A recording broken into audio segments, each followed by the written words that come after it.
Acts chapter 25. Now when Festus was come into the province, after 3 days he ascended from Caesarea to Jerusalem. Then the high priest and the chief of the Jews informed him against Paul and besought him, and desired favor against him, that he would send for him to Jerusalem, laying wait in the way to kill him. But Festus answered that Paul should be kept at Caesarea, and that he himself would depart shortly thither. Let them, therefore, said he, which among you are able, go down with me, and accuse this man, if there be any wickedness in him. And when he had tarried among them more than 10 days, he went down unto Caesarea, and the next day, sitting on the judgment seat, commanded Paul to be brought. And when he was come, the Jews which came down from Jerusalem stood round about, and laid many and grievous complaints against Paul, which they could not prove. While he answered for himself, neither against the law of the Jews, neither against the temple, nor yet against Caesar, have I offended anything at all.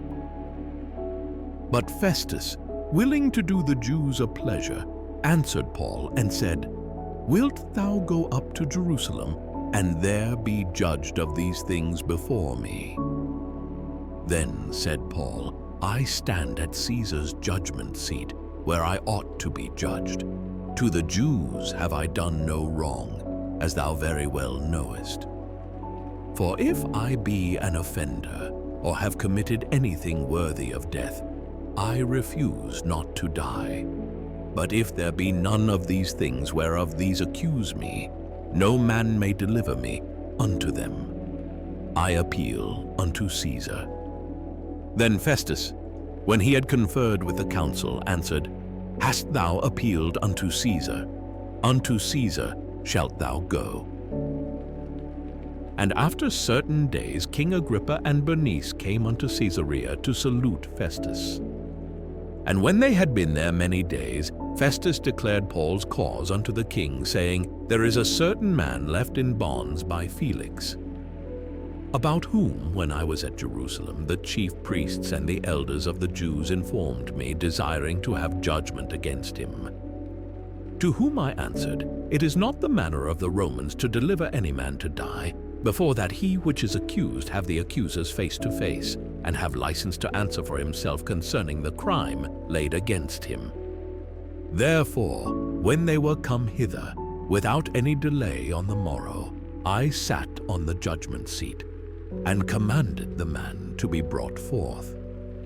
Against whom, when the accusers stood up, they brought none accusation of such things as I supposed, but had certain questions against him of their own superstition, and of one Jesus, which was dead, whom Paul affirmed to be alive.